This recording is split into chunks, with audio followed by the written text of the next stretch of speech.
Representative Sampson. On the amendment, sir. Yes, ma'am. Good evening, Madam Speaker. I take my job here as a state representative very seriously, and I take my oath of office that I took when I first was elected and each term after very seriously also. I believe it is my job, I believe it is our job to make thoughtful, intelligent decisions on public policy.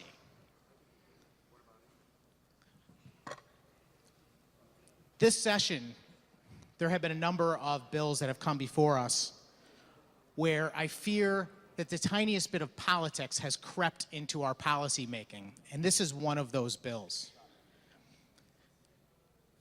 The proponent of this bill mentioned several of the mass shootings that occurred across the country, and those were tragic events to be sure, and there is no one in this chamber that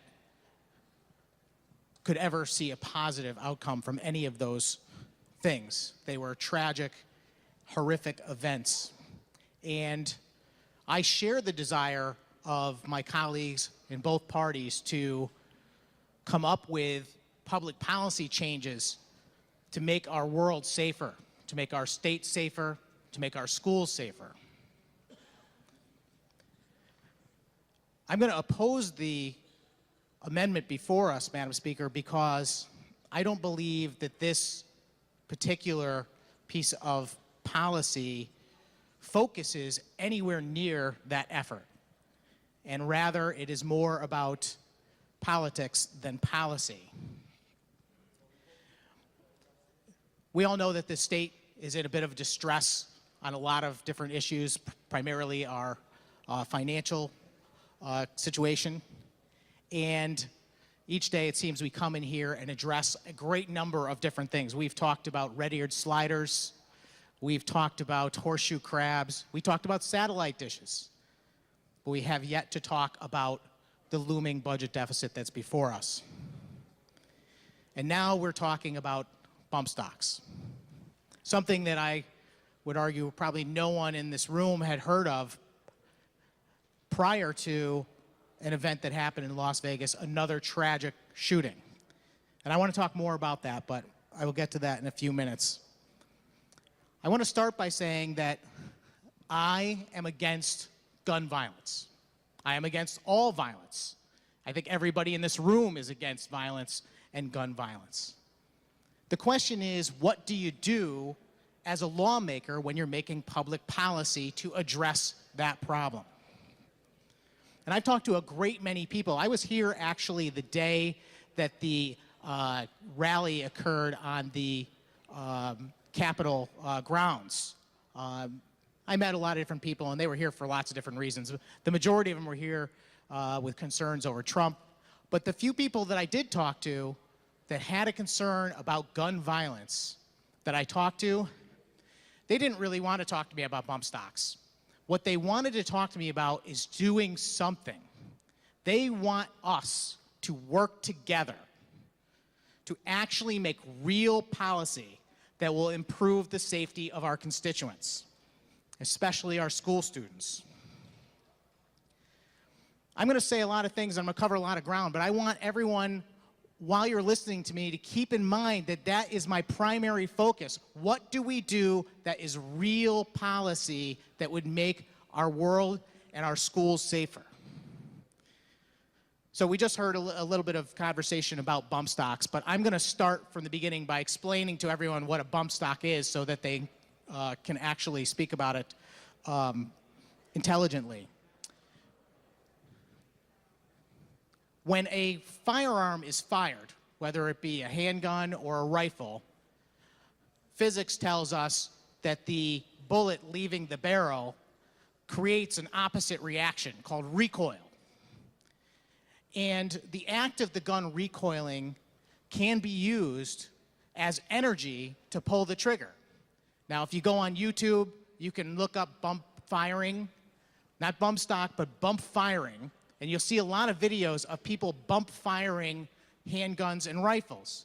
with no implements whatsoever. They're simply using their finger and they're holding that firearm in such a way to allow the recoil to make the gun bounce essentially in their hands to pull the trigger again. And if you, apparently, if you have a little bit of practice, you can get to do that so that it is somewhat reliable and you can get the gun to fire pretty quickly. I heard the proponent of the legislation mention in his remarks that a bump stock is no bigger than a pack of cigarettes. And I have to tell you, I almost fell out of my chair. That the person that proposed this legislation has not even seen a bump stock, clearly, because bump stocks are far larger than a pack of cigarettes. Essentially, it is a device that fits over the stock of a gun. And there's only 2 significant manufacturers of these items in the entire country, and they market these bump stock devices for a very narrow list of firearms, all of which are banned under Connecticut law already. But back to the size of the thing. Imagine a rifle, and then imagine the stock of a rifle, which might be 8 or 10 inches long. This device fits over that stock of the rifle and extends over to the trigger. So I would say it might be as big as a carton of cigarettes, to be more accurate. I just want to point to a couple of things in the language of the bill. And forgive me, this latest amendment just came out a very short period of time before we got the opportunity to speak on it. So I'm still not quite through the whole thing. But in section 1, starting on line 11, it talks about what items are defined as bump stocks. Essentially, it says limited but not limited to, including but not limited to a bump stock. In other words, it includes other things beyond bump stocks. And this is of great concern of mine. One of the things that is mentioned here is something called a trigger crank, which is a device that is used to repeatedly fire a trigger. And it's a device that mounts on the firearm, and you basically crank it like a fishing reel, and that allows you to pull the trigger. I've never actually seen one of these devices, but my understanding is that they are used very commonly by paintball players. And that's just an unintended consequence in this bill, I think, that we are going to essentially ban an item that has nothing to do with public safety because it is something commonly used by some folks that like to engage in paintball as a sport.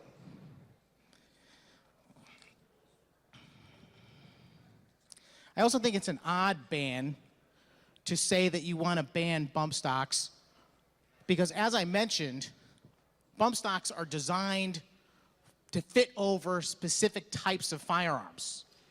Basically, they're platform-based. So if you were in the process of purchasing one, you would look one up and say, I have an AR-15 rifle. I would like a bump stock. That's what you would order. But as everyone knows, in the state of Connecticut, an AR-15 rifle is already banned. So to ban a device which is not a gun, it is merely a chunk of plastic that is useless without an already banned rifle, to me, does not make a lot of sense.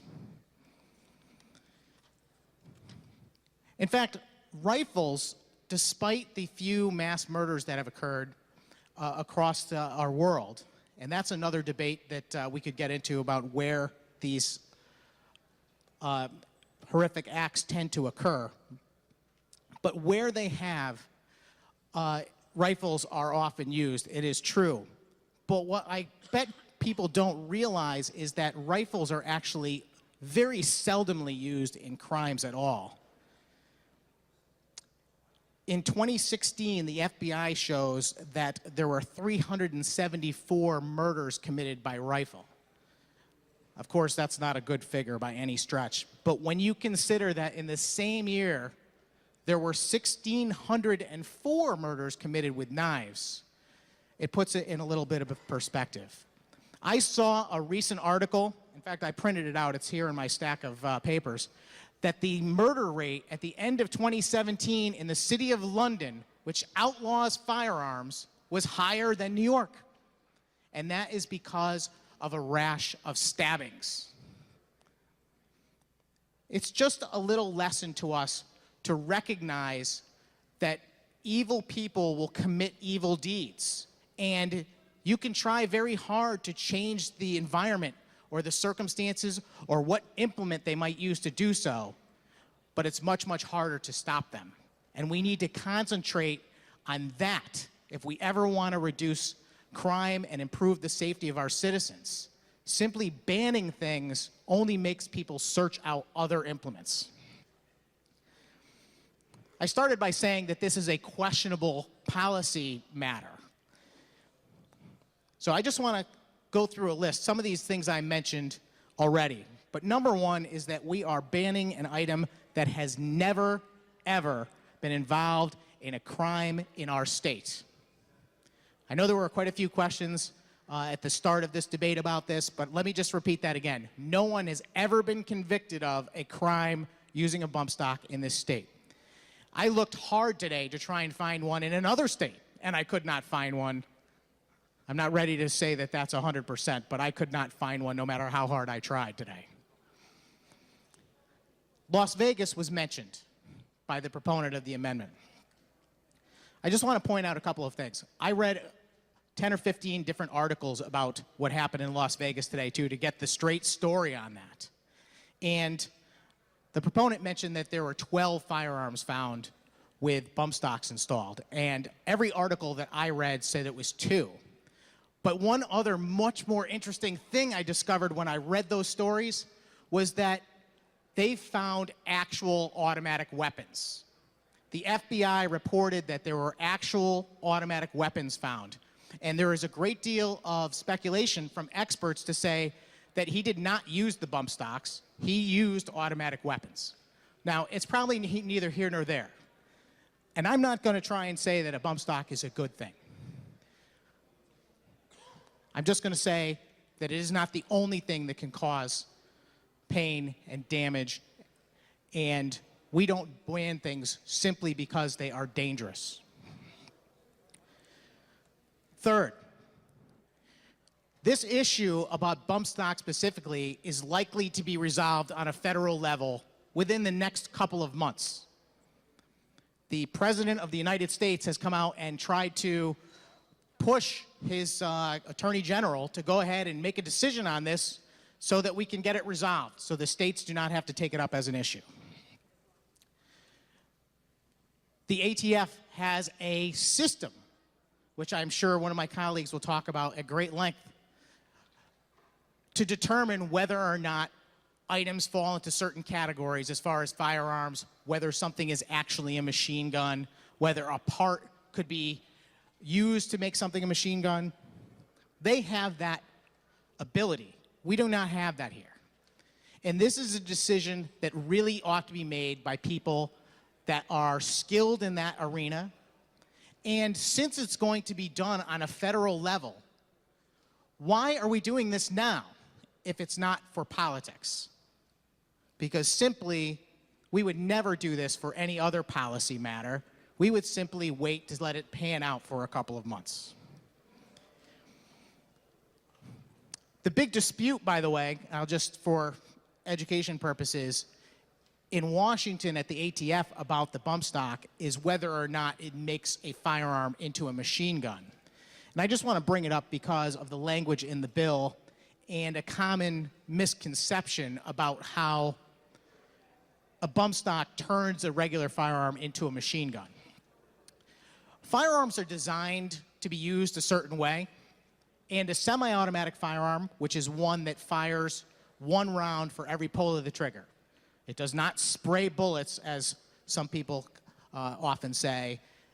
Your typical firearm, including the AR-15, which is banned, or granddad's old wooden rifle that's over the mantle, or a handgun that might be owned by someone that you know, those are all traditionally semi-automatic weapons. They fire one bullet every time you pull the trigger. A bump stock is designed to fit over the stock of a rifle that is semi-automatic and allow it to be fired much more quickly. It does not, however, make it an automatic weapon. Because of the way firearms are designed, their rate of fire is limited also. In order to fire a rifle or a handgun that is semi-automatic, the trigger has to be pulled. And it can only happen at a certain rate. There is a maximum at which it could occur. And if you go online to YouTube again, you should look up and see people that can fire a pistol way faster than you could imagine, or a rifle for that matter. The bump stock simply allows it to happen up to the same rate that you could ever do it with your finger. But it does not make it fully automatic by any stretch of the imagination, because the gun is inherently semi-automatic and it has that limitation.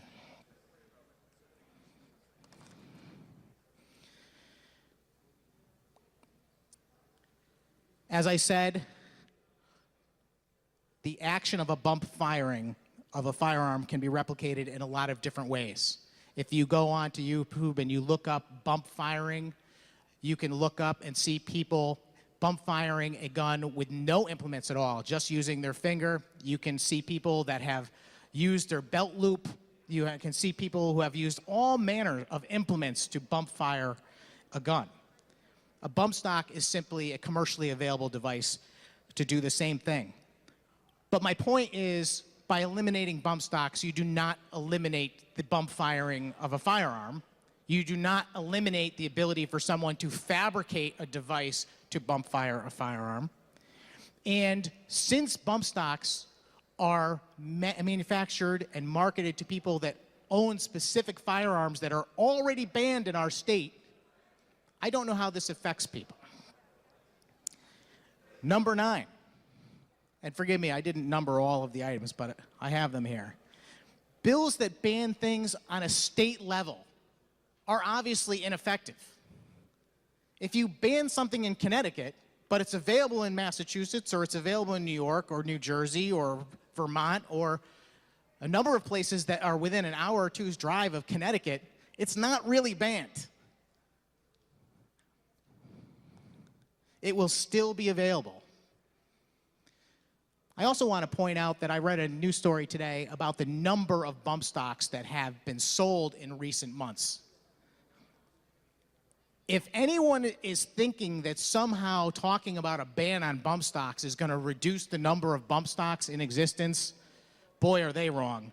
Because I think more bump stocks were sold in the last several months than ever in the history of bump stocks, and probably ever will be again. At the end of the day, they will still be available because many of them have already been purchased and they are in circulation and in existence. And many of them are available in states less than an hour away. It's also interesting that we're talking about this particular issue, I think, because the folks that want to create more gun control legislation are almost out of ideas. Connecticut has some of the strictest gun control legislation in the entire country. We already tell people that they need to have a certificate to buy ammunition. We have the longest list of banned firearms that there is. We tell people how many bullets they could put in their gun. I think when they were trying to think of what more gun control we could come up with, it was just a very short list of things left. So we chose bump stocks, even though all of the reasons I listed prove it's completely ineffectual if you are trying to do thoughtful public policy. I just want to say, if I didn't say it clearly before, I don't think there's any use for a bump stock personally. Okay, I would never own one. I own a couple of firearms. I own them responsibly. I own my firearms because I like to shoot targets, and I have them because of my fundamental right to self-defense. So I own and possess firearms for that purpose. But when I heard about a bump stock and learned what it was, my reaction was, what is this stupid thing? Why would anyone in their right mind want one of these things? It is simply something that you attach to your gun that is going to make it fire sporadically and far more inaccurate, which is like the last thing on earth anyone who actually cares about the proficiency and skill that they have with a firearm would want. No self-respecting firearm enthusiast who wants to use his gun for any of the reasons I mentioned would want to have it. It's more of a novelty. But let me just stop right there and explain that this bill is not about bump stocks. It's not about bump stocks at all. What this bill is about is the rights of my constituents, of our constituents. That's what this bill is about. There are plenty of things in this world that are dangerous. People in here want to ban sugary drinks because they're dangerous. You might not think that it's a great idea to have a Ferrari or any car that goes over 100 miles an hour. You might think that kitchen knives are too dangerous for people to be trusted with them. But we have to figure out exactly what our duty is here. It is not our role as legislators to be the overlords of our constituents and to tell them what they can and cannot do. We do not have the right to decide for those people. We work for them. And I don't think it's our job to start banning things because people in this room think that other people can't be trusted with them. I was thinking to myself that if this bill was about any other object, I don't even know, you could just come up with almost anything, and if we told our constituents, hey, we're going to ban your wine glasses. We're going to ban them, and you are going to have to turn them in, or you're a felon. People would flip out. I don't understand the difference here. There is a reason why the founders of this great country that I love so much included in our foundational documents the Bill of Rights. The Bill of Rights is there to limit the government from being able to impact the rights that citizens already have and possess.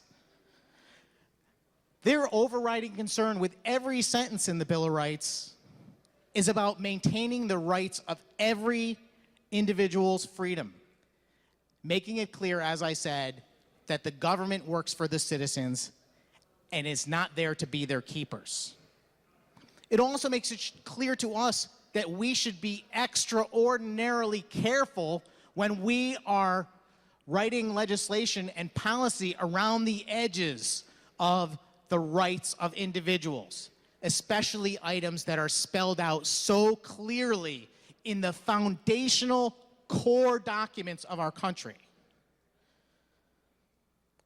The main purpose of the Second Amendment in particular is a recognition that we all have a natural right to self-defense, the right to defend ourselves and our property.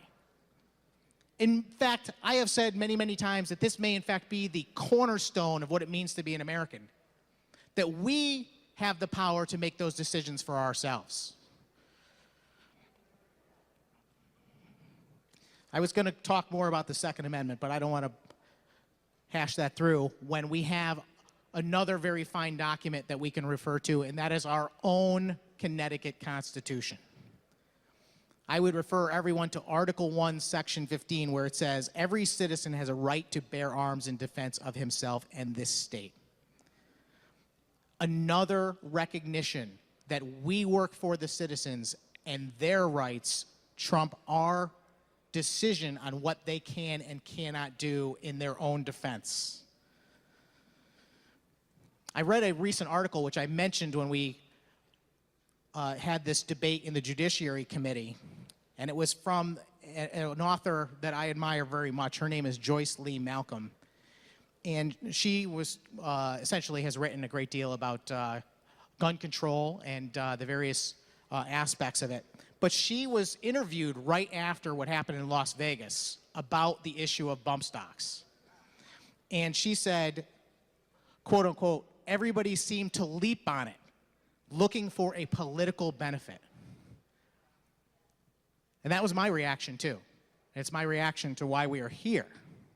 But she went on to say something that I thought was really, really critical, because it's why I'm standing here today, Madam Speaker. She said, something deep inside of me says that people never should be victims, and they never should be put in a position of being disarmed by their government. There's another part of the state constitution, Article 1, Section 11. It says, the property of no person shall be taken for public use without just compensation therefor. Now, I am not an attorney, but I went around and I talked to a number of my colleagues that are, and I will be honest, there is a tremendous dispute among them about whether or not that section of our state constitution applies to this bill. But I believe it does. In line 7 of the amendment that it will become the bill if it passes, it says that no person other than a licensed firearm manufacturer may do a number of things, but it comes around to sell, transfer, purchase, and possess. As was pointed out, we have never gone so far before. After the horrible tragedy in Newtown, this body met and passed sweeping gun control legislation. In fact, I remember people patting themselves on the back that we had passed the most sweeping gun control in the entire country at the time. And at that time, we did not ban the possession of certain items.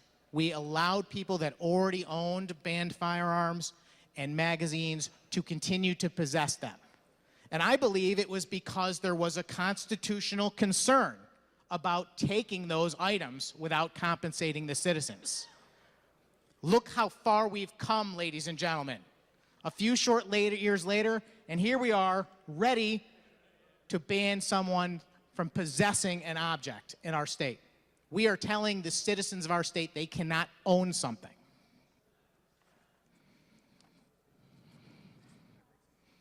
As I said, if it was some other object that affected more people, I think people might look at it much more differently.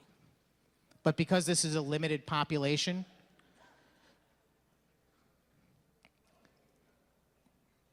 I guess their rights are less of a concern to this body. And it begs the question, what happens after we pass this? Is there going to be a mechanism to collect these items from our citizens? Are we going to send law enforcement door to door to collect them?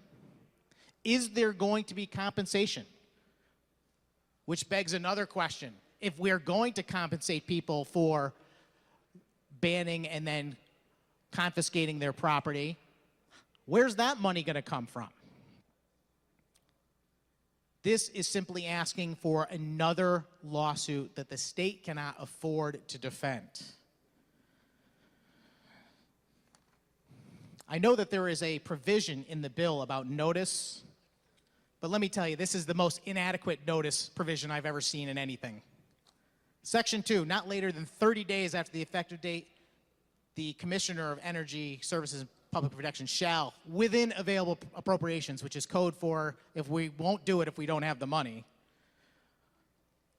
post a notification on the department's internet website and provide notification to federally licensed firearm dealers. I suppose that is something, but I don't know about everyone else, but when I talk to my constituents, they don't watch what happens here every day. I got a handful of people that maybe like to watch what happens in the legislature, but most people have no idea. And most people in this state, I would venture to say millions of people, will not know that it is illegal to purchase or possess a bump stock. And I would venture to guess that that will absolutely include people that already do. This law, this bill, this amendment that's before us that will become the bill and potentially become law will make those people Class D felons without their knowledge. I cannot live with that, my colleagues. I just can't. It's not what we should be doing here. That brings me to what we should be doing here. You know, it's interesting. I had written an article when the bump stock bills first came out. I wrote an op-ed about we need to stop talking about gimmicky gun control items like bump stocks and do things that are real policy proposals to make our world and our state and our schools safer. So I wrote this very nice op-ed pleading with the governor, who had just said that people that won't support his gun control initiatives have blood on their hands. I wrote an op-ed pleading with him to stop the rhetoric, to understand that that is not going to do anything. Bump stocks have never been committed in a crime in this state, ever. But there are things we can and should do. We ought to be doing things that make a difference. I listed them. They had to do with putting in school resource officers, tracking down illegal firearms that end up in our cities that are actually involved in crimes. All you got to do is open the Hartford Courant any day and you can see a crime involving an illegal gun. I don't know when the last time I opened up the Hartford Courant and heard about bump stocks other than this legislation. But we're not addressing illegal guns. Why? What was really sad is that when I wrote that article, I had made a comment, just offhand comment, and I regret putting it in there because it lost the point of everything else I said. But all I said was the things that we did after Sandy Hook didn't make any difference. They didn't make us safer. And I was attacked widely for that. But I maintain it today. I ask anyone to show me one of those items that was contained in that bill that would have stopped that tragedy from happening. And there is none. What's also interesting is that Senator Marco Rubio made a similar comment, and he was attacked. And then the Washington Post, and I love this article and I want to share it with everybody who's interested, did a fact check of Marco Rubio on that subject. And they went through every one of the mass shootings that has occurred in the last 20 years. And the conclusion is that the gun control laws that we keep passing are not making any difference. Let me just mention two of the things really quick as an illustration. Let's talk about magazine limits, which is directly relevant to this discussion, by the way, because if you're going to say that you need to put a bump stock on your gun and it makes it that much more lethal because it can fire that many more bullets, that is incongruous with having a limit on the number of bullets you can put in the gun being limited at 10. But let me just ask a question. Do we really think that a guy who is about to go commit an armed robbery, who is sitting in his car, loading his gun, is going to stop when he gets to 10 bullets? Of course he isn't. But you know who's going to have 10 bullets? The guy who is defending his family at 3 o'clock in the morning when God knows who is breaking into his house, armed with God knows what. These gun control laws simply disarm the people that are trying to defend themselves and might be in a position to help someone else. Universal background checks. Look, I'm in favor of universal background checks. I get it.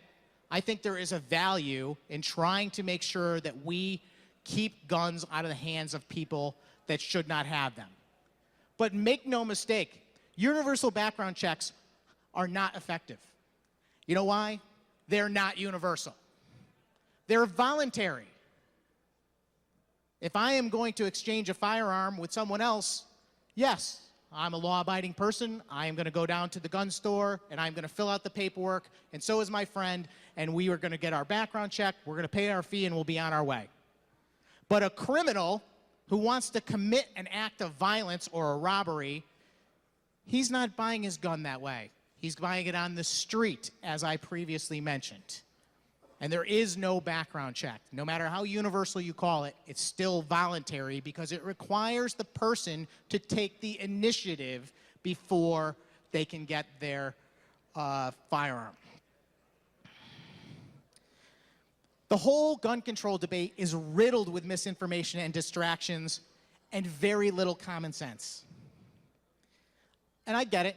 When a horrible tragedy occurs, like what happened in Newtown, like what happened in Parkland, Florida, as was mentioned, every person reacts in an emotional way. And we want to make sure we do everything that we can to prevent it from happening again. We want to protect kids in school. No one in this room wants to see another mass shooting ever, anywhere. But there's no magic answer. Gun bans, bump stock bans, they're only laws. And laws do not make things disappear. Criminals are still going to have their guns and their bump stocks. Madam Speaker, I have an amendment. Representative Sampson, we have not adopted the amendment as of yet, so we can't move forward with calling an amendment on an amendment. You are so correct, Madam Speaker, and that is my mistake. So let me just say that I look forward to having an opportunity to continue this debate, assuming this amendment is adopted, and offering my amendment at that time. I'll just leave you with the reminder that I started with, which is that everyone in this room wants to make our world and our state safer. And there are things we could and should be doing. And that will be the purpose of my amendment when I get the opportunity. Thank you, Madam Speaker. Thank you, Representative. You marked further than the amendment before. Representative Sampson, you have the floor, sir. Thank you very much, Mr. Speaker. I just want to speak very briefly in favor of the amendment before us. I want to thank my colleague, Representative Ackert, for bringing this amendment to the floor. And I just want to address some of the objections that I heard. You know, during this debate, there seems to be a desire by the proponents of the underlying bill to make a bump stock equal with a dangerous item. Now, a lot of things in this world can be used in a dangerous way, but they're not necessarily used in a dangerous way. The items that it was compared to, synthetic drugs, fireworks, cribs that are dangerous to children, those are different circumstances.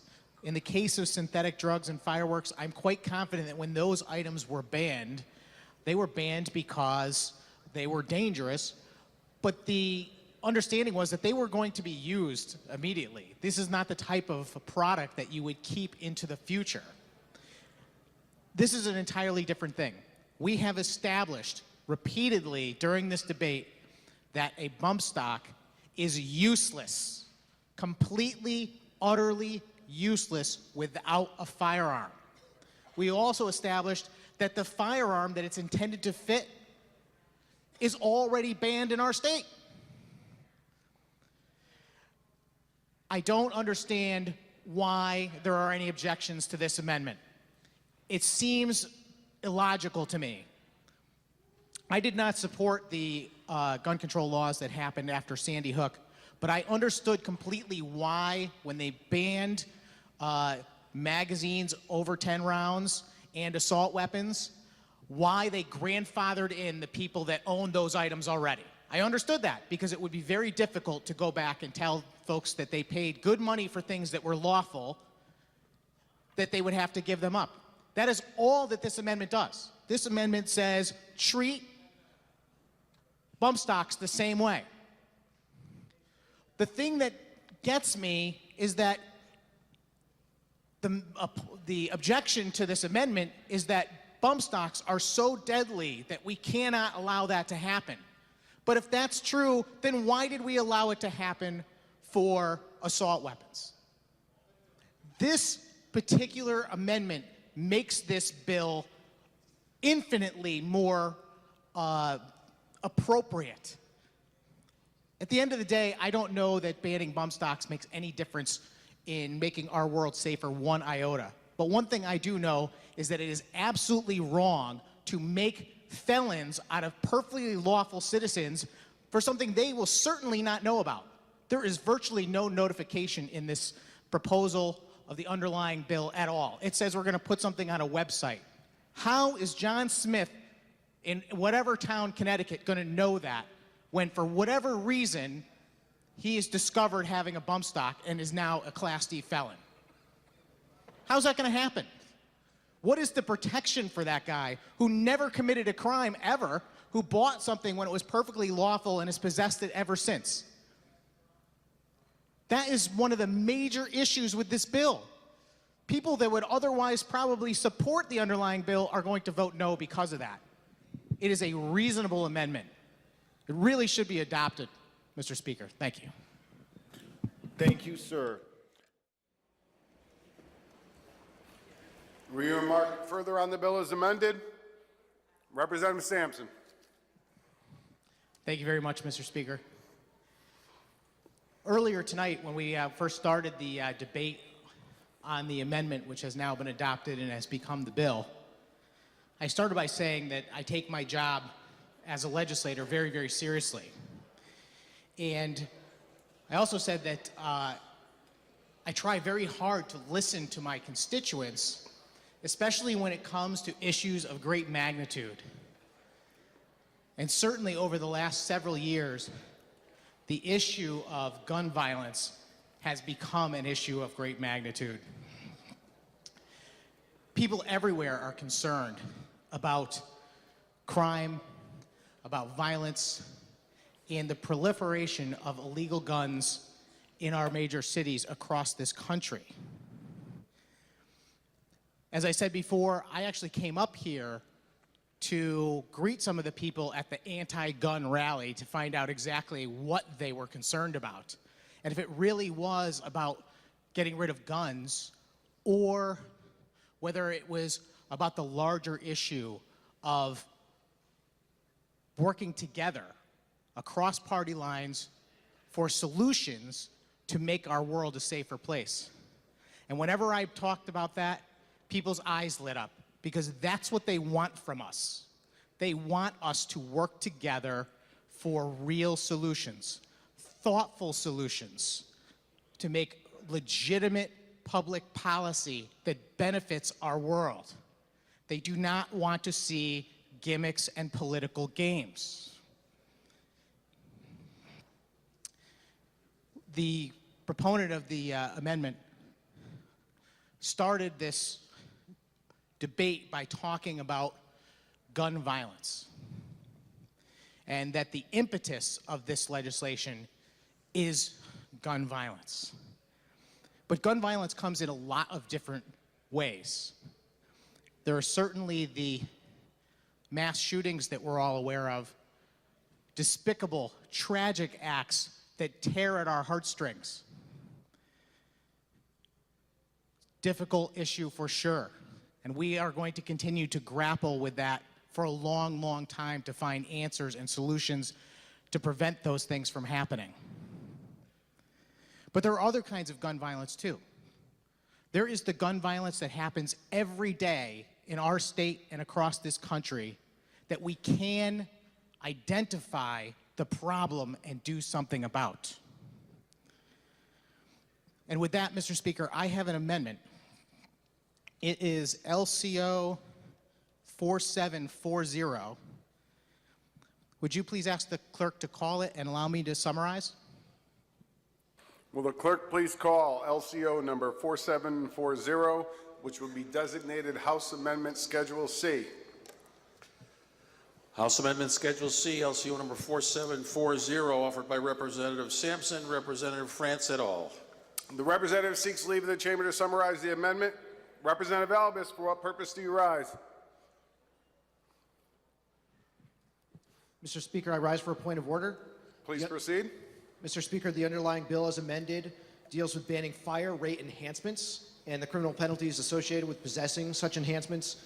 But the amendment deals with a number of issues, including state bonding, statutes governing municipal accountability, and various appropriations, which has no reasonable connection with the bill, and the amendment is not germane. The House will stand at ease. The House come back to order. The representative has raised a point of order suggesting that the amendment is not properly before the chamber because it is not germane to the underlying bill. To determine germaneness, we turn to Mason's Section 402, which provides in subsection 1, every amendment proposed must be germane to the subject of the proposition or the section or paragraph to be amended. In Section 2, that to determine whether an amendment is germane, the question to be answered is whether an amendment is relevant, appropriate, and in a natural logical sequence to the subject matter of the original proposal.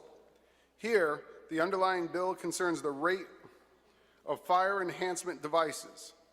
The amendment has a section that relates to the underlying bill, while the remaining sections concern municipal finance oversight, and the shifts of funds to a school resource officer program.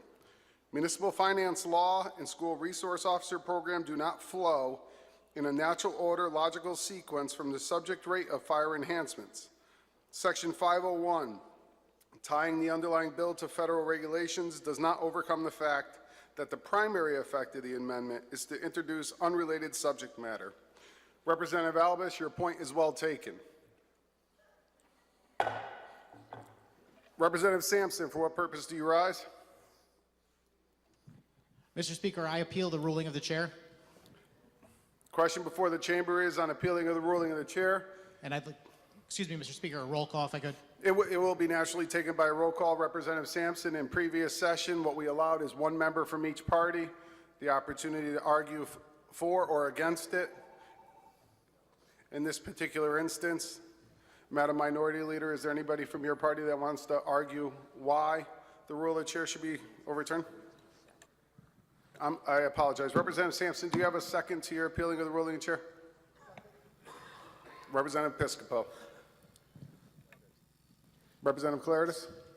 Yes, Mr. Speaker, the proponent of the amendment will be arguing. Okay. Thank you very much, Madam. Representative Sampson, you have the floor to speak to us why the ruling of the chair should be overturned. Mr. Speaker, I believe the amendment is germane to the underlying amended bill because it speaks to the issue of gun violence, which was argued by the proponent of the bill and the amendment that is now the bill.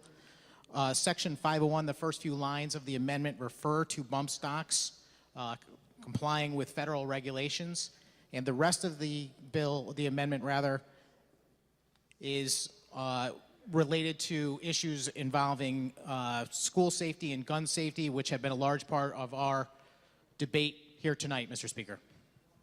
I would also add that I offered a very similar amendment on this underlying bill during the Judiciary Committee meeting, and it was not ruled out of order at that time.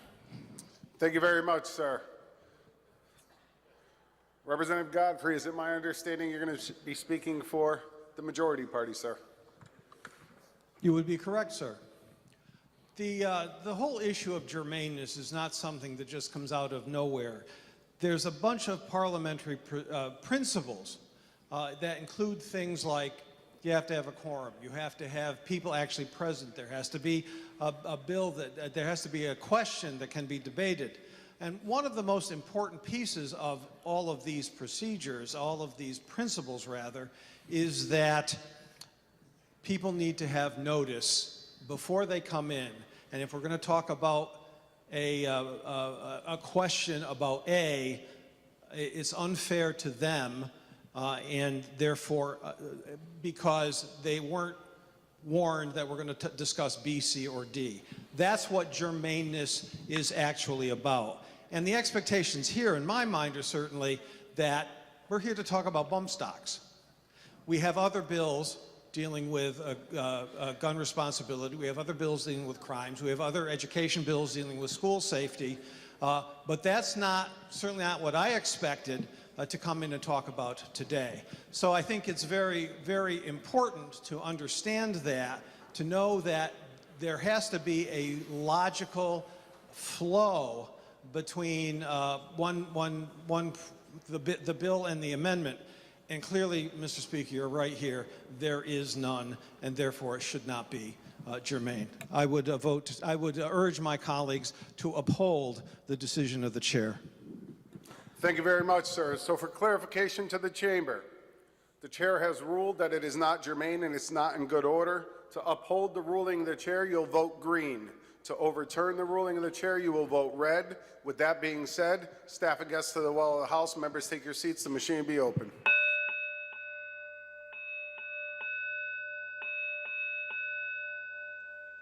The House of Representatives is voting by roll. Members to the chamber. The House of Representatives is voting by roll. Members to the chamber.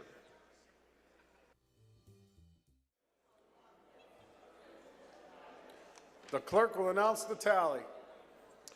The ruling on House C, total number voting 149. Necessary to uphold ruling of the chair, 75. Those voting yea, 78. Those voting nay, 71. Absent not voting 1. The ruling of the chair is upheld. We remove House Amendment Schedule C from the board. Will you remark further on the bill as amended? Representative Sampson.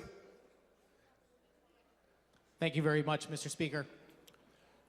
So tonight we've talked a great deal about various types of gun control and, in particular, the device known as a bump stock.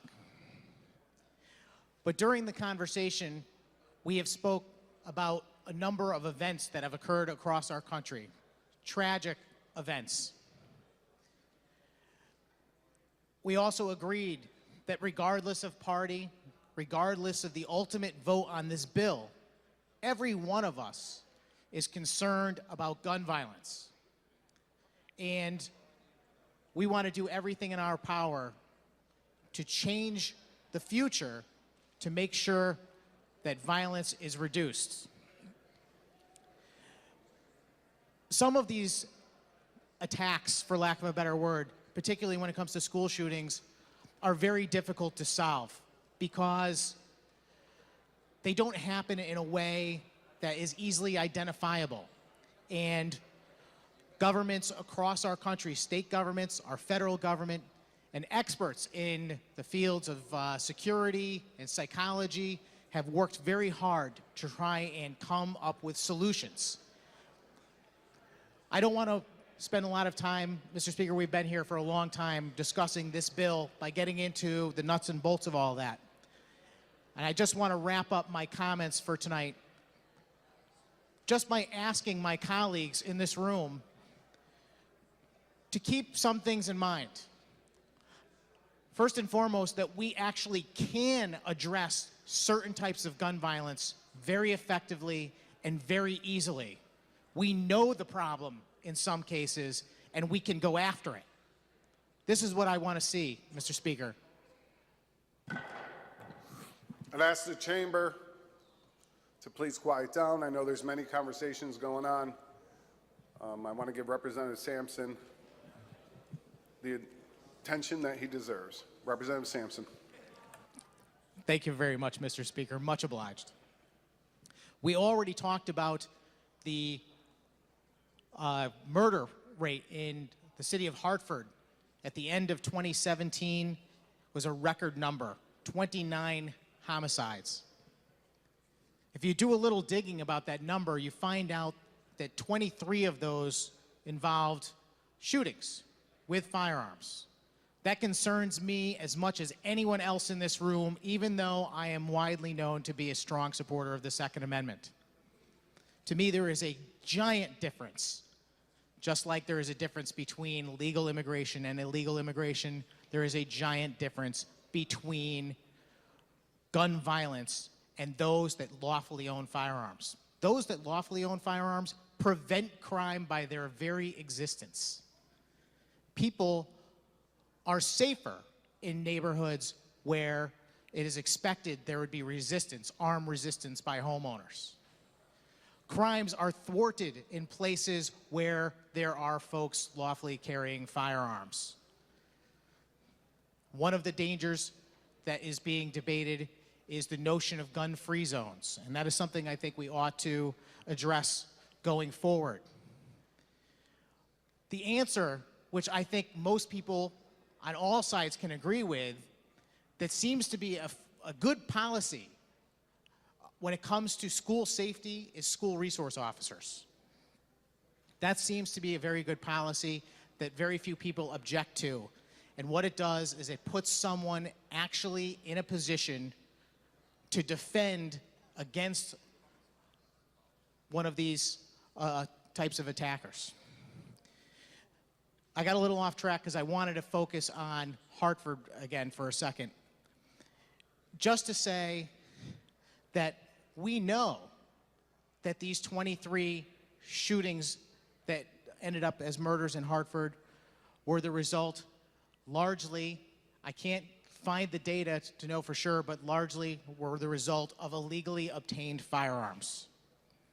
I bet that most people in this room don't know that after the gun control legislation passed in the wake of the Sandy Hook tragedy, we established a program called the Statewide Firearms Trafficking Task Force. Basically, this is a program with a budget of $1 million that allowed local law enforcement to contribute their police officers to help work together between communities to cut down on the trafficking of illegal firearms. This, Mr. Speaker, is the source of real crime, real violence, and real murders that we can stop.